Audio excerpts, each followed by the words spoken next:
Your grandfather bought a house on a single income. He had a pension waiting for him at retirement. He put money in a savings account, and that money actually kept its value, sometimes even grew in real purchasing power. You need two incomes just to rent an apartment.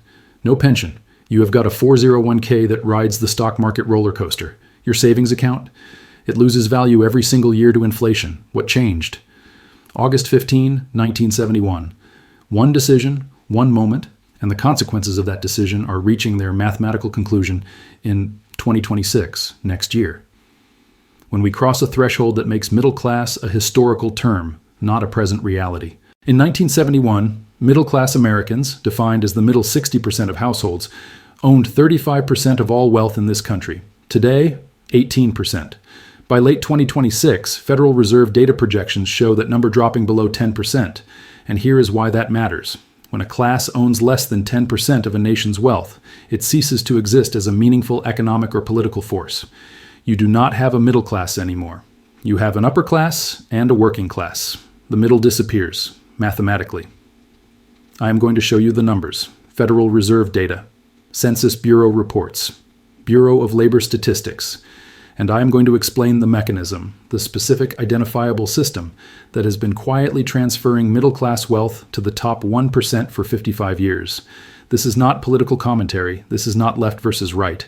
This is just math, and the math is brutal. Let us start with what we lost. In 1971, the middle class was not just a political talking point. It was a mathematical reality.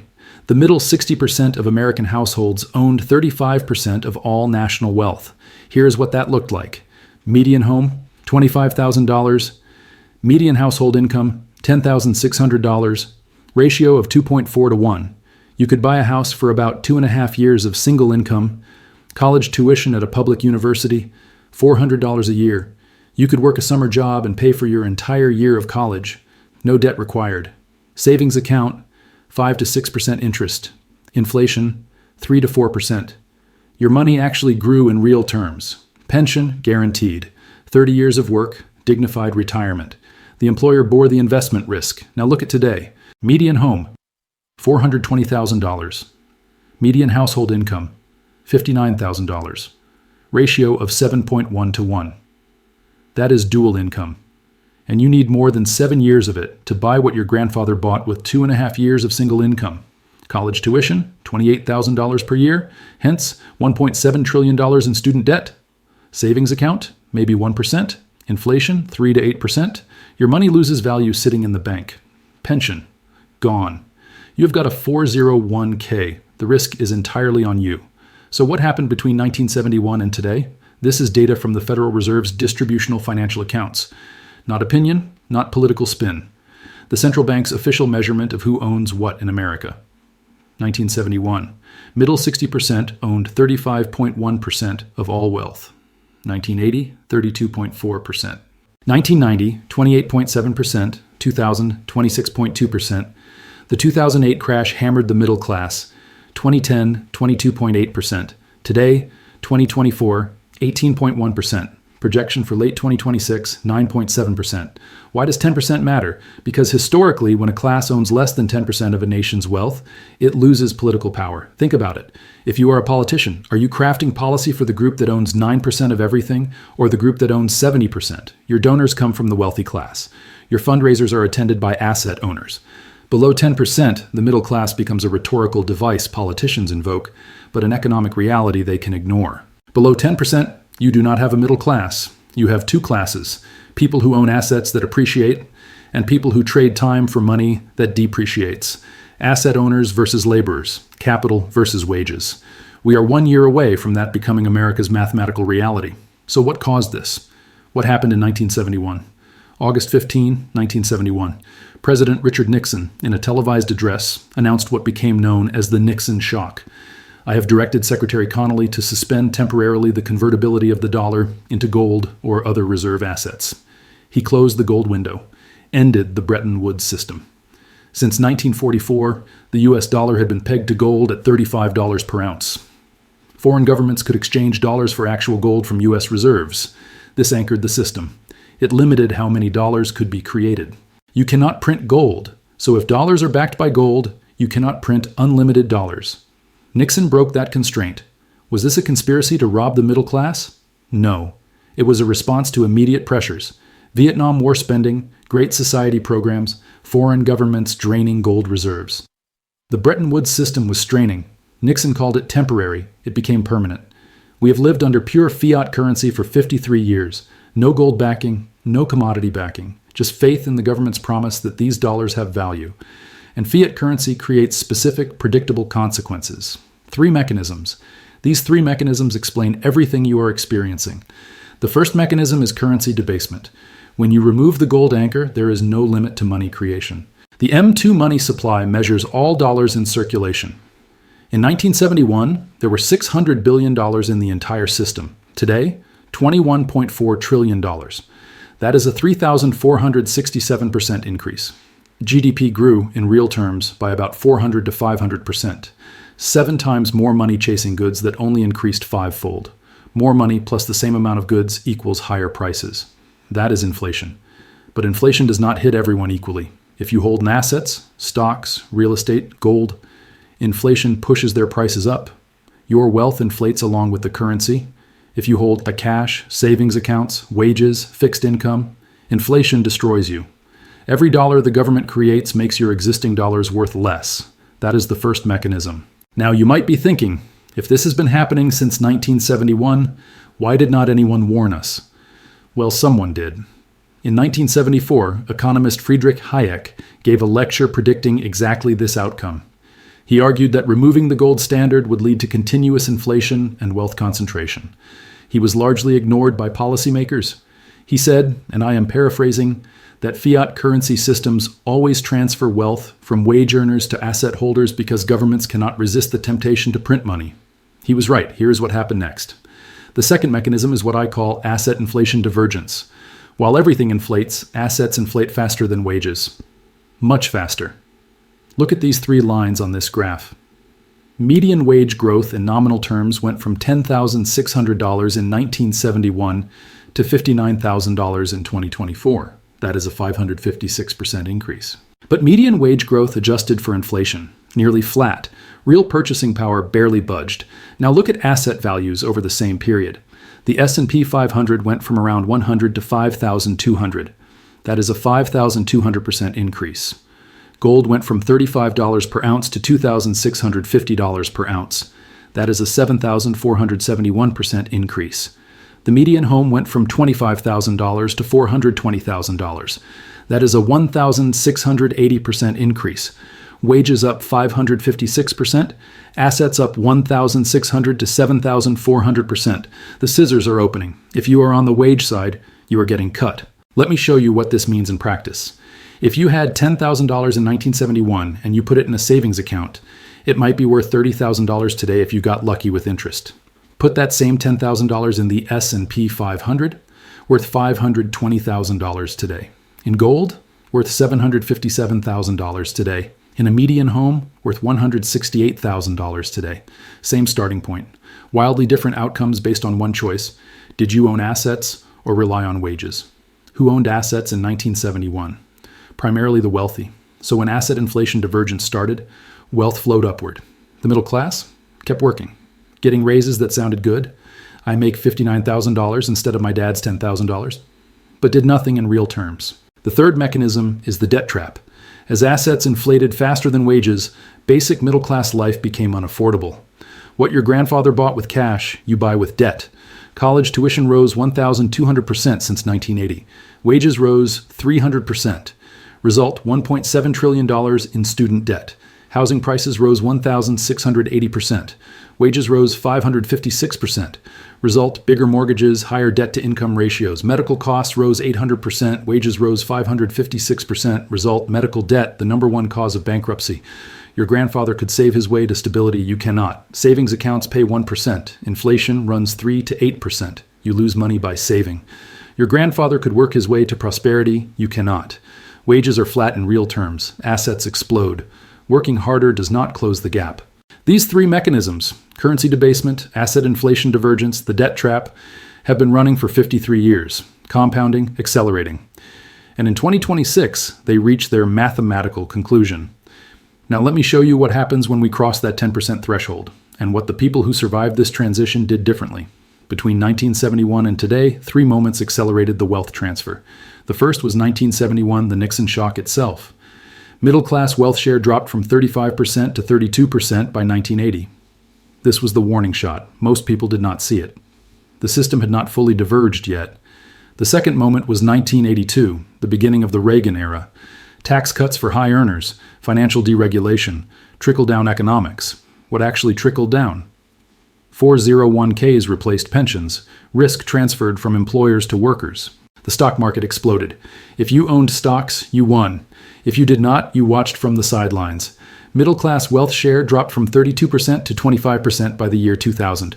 The third moment was 2008, the financial crisis. The housing bubble collapsed. $8 trillion in middle-class wealth evaporated overnight. The wealthy held diversified assets. They recovered by 2011. The middle class took 12 years. Some never recovered. Middle-class wealth share after the crash, 22.8%. The Federal Reserve's response was quantitative easing. They created trillions of dollars and pumped it into the financial system. The S&P 500 went from 666 in March 2009 to over 5,200 today. Who benefited? The top 10% own 89% of all stocks. When the Fed inflated asset prices, 89% of those gains went to people who were already wealthy. Middle-class wealth share today, 18.1%. 3 inflection points. Each one accelerated the same pattern. Assets rise. Wages stagnate. Wealth flows upward. This is where people who saw this coming made a specific move. They shifted from cash to one particular asset class. I will tell you which one in a moment. But first, you need to see why 2026 is different from 2024. The current trajectory puts middle-class wealth share at 9.7% by late 2026, below 10%. Economic historians have studied wealth distribution across different societies. There is a consistent pattern. When a class owns less than 10% of total wealth, it ceases to function as a coherent economic or political bloc. Pre-revolutionary France saw the Third Estate own just 8% of wealth. Gilded Age America in the 1890s had the working class owning about 9% of wealth. It took trust-busting, labor movements, and eventually the Great Depression to reset that. 10% is not magic, but it is the point where a class loses leverage. Think about it politically. If you are a senator choosing between the group that owns 9% of wealth or the group that owns 70%, where do you focus? Your donors come from the 70% group. Your fundraisers are attended by the 70% group. The 9% group, you will mention them in speeches, fighting for the middle class, but your actual policy serves asset owners because that is where the power is. And it becomes self-reinforcing. Lower wealth share leads to less political power, which leads to policy favoring asset owners, which leads to asset prices rising, which leads to wealth share dropping further, which leads to even less political power. Below 10%, the spiral accelerates. At that point, you have 2 classes. Asset owners own stocks, real estate, businesses. Inflation helps them. Their assets appreciate. Their debts become cheaper in real terms. They earn from capital, not just labor. They transfer wealth to their children. Wage earners own maybe a mortgaged home and a modest 401k. Inflation destroys them. Wages rise slower than prices. Savings lose value. They earn entirely from labor. They have nothing to transfer. Same country, same laws, same currency, completely different experiences. One class benefits from the system's mechanics. The other is trapped by them. In the 1970s, after Nixon closed the gold window, some people understood what was coming. They saw that fiat currency meant inflation. They saw that inflation meant asset prices would rise. They saw that holding cash was a losing strategy. They positioned themselves accordingly. Someone who bought an S&P 500 index fund in 1971 and held it saw their wealth grow 52 times over. Someone who bought gold in 1971 at $35 per ounce saw their wealth grow 75 times over. Someone who bought real estate and held it saw their wealth grow 16 to 20 times depending on location. Someone who kept their money in savings accounts and relied on wage income, their purchasing power stayed flat or declined, same starting point. The difference was understanding the system. Before I continue, I need to be absolutely clear about something. I am not a financial advisor. This is educational content analyzing historical data. I am showing you what preserved purchasing power historically, not telling you what to do. Consult licensed professionals before making investment decisions. Clear? Good. Historically, 3 categories of assets preserve purchasing power in fiat currency systems. The first category is equities, stocks and businesses. You own a piece of productive enterprise. Companies raise prices when currency devalues. Historical returns average about 10% annually. This is accessible through index funds. You do not need to pick individual stocks. The barrier is that it requires capital to invest and the discipline not to panic sell during crashes. It also requires a long time horizon. Short-term is gambling. Long-term is wealth building. The second category is real estate. This is a tangible asset with use value. A fixed-rate mortgage combined with an inflating asset value creates wealth building. Rental income rises with inflation. Leverage magnifies gains. You can control a $400,000 asset with an $80,000 down payment. The barriers are the down payment requirement, typically 20%, which means $80,000 or more in most markets. It is also geographically dependent. Some markets appreciate, others do not. It is illiquid. You cannot sell quickly if you need cash, and it requires maintenance and management. The third category is precious metals, gold and silver. These have 5,000 years of monetary history. They cannot be printed, so supply is limited. They have an inverse correlation with currency debasement. They have global recognition and liquidity. The barriers are that they produce no cash flow, no dividends or rent. Price volatility can be extreme. They require secure storage, and you pay capital gains tax on sales. These are not magic. These are not get-rich-quick schemes. These are preserve purchasing power over decades strategies. Gold went from $35 to $2,650 since 1971. That sounds amazing, but measured annually, that is about 8.3% per year. The S&P 500 did better at about 10% per year. The point is not which specific asset is best. The point is this: owning assets protects you from currency debasement. Not owning assets exposes you to it. If you are holding primarily cash and wages, you are fighting the system's mechanics. The three mechanisms I showed you, currency debasement, asset inflation divergence, the debt trap, are still running, still compounding. This is not about working harder. Middle-class Americans work more hours than almost any developed nation. It is about understanding how wealth is created and preserved in a fiat currency system. Your grandfather's strategy, save your way to stability, work your way to prosperity, does not work anymore. The monetary system changed in 1971. The strategy has to change with it. What happens after 2026, after we cross the 10% threshold? Here's what I am watching. If we see serious wealth tax proposals or monopoly breakups in the next 18 months, that is policy correction. If we do not, assume the divergence continues and position accordingly. You will know by mid-2026 which path we are on. The first path is policy correction through wealth redistribution, regulation, breaking up monopolies. It has happened before the New Deal era, the post-World War II period. Maybe it happens again. The second path is social instability as the middle class disappears and the social contract frays. History shows several paths here. None of them are pleasant. The third path is accelerating divergence, where the wealth gap continues widening and we become a permanent two-class society. But here is what I know. The people who understand the system's mechanics, who own assets, who position themselves accordingly, they will be fine regardless of which outcome occurs. The question is not, will this affect you? It already is. The question is, will you understand what is happening and adjust? Or keep playing by 1971 rules in a 2026 game? 1971 was the beginning. The moment the gold window closed and the fiat era began. 2026 is the inflection point, the moment the middle class drops below 10% wealth share and ceases to exist as a mathematical reality. The mechanisms have been running for 55 years. They are not slowing down. They are accelerating. You can debate who is to blame, Nixon, Reagan, the Fed, Wall Street, whoever. Or you can understand how the system works and position yourself accordingly. The choice is yours, but the clock is ticking. If this analysis was valuable, let me know in the comments. What questions do you have? And remember, this is educational content, not financial advice. Do your own research. Consult professionals, because 2026 is next year, and the mathematics are unforgiving.